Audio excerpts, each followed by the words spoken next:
All right. If you ran the Niners, do you stay with what you have? You keep Trey Lance in there and you keep Jimmy Garoppolo.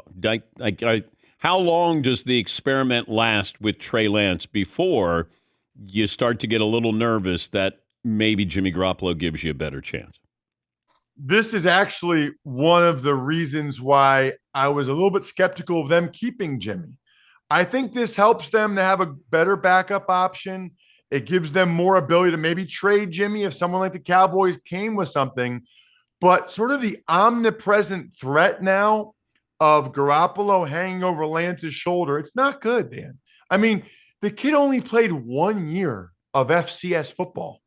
It's actually amazing that a guy can play 1 year as a redshirt freshman of FCS football and be the third pick in the draft. If you would have told me that would ever happen, but he just hasn't played that much. So if you're the Niners and you're really looking at this thing the right way, I think you got to keep Trey Lance in there until you're almost out of it. I mean, I think it's got to be at least 6 weeks, and he's going to play better. He's going to get better. I mean, I hope we're not spending too much time judging a kid by how he played in his first game in an absolute monsoon. Yeah, I agree.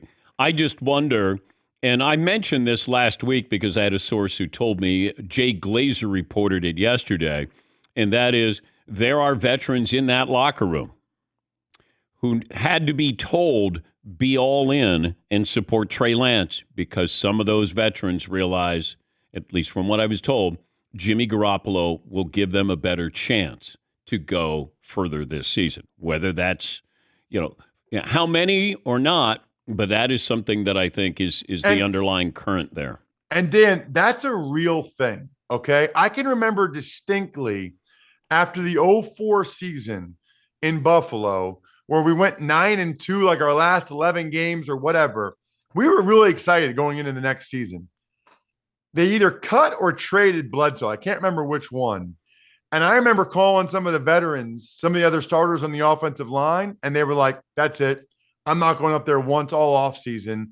They moved on from Bledsoe to go to JP Lossman, and it was so deflating, Dan.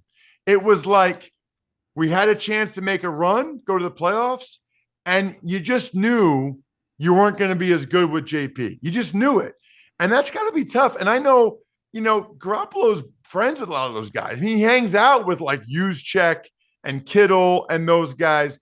That is tough to swallow when you've been to a Super Bowl and on the precipice of another Super Bowl, and you feel like you're a Super Bowl caliber team.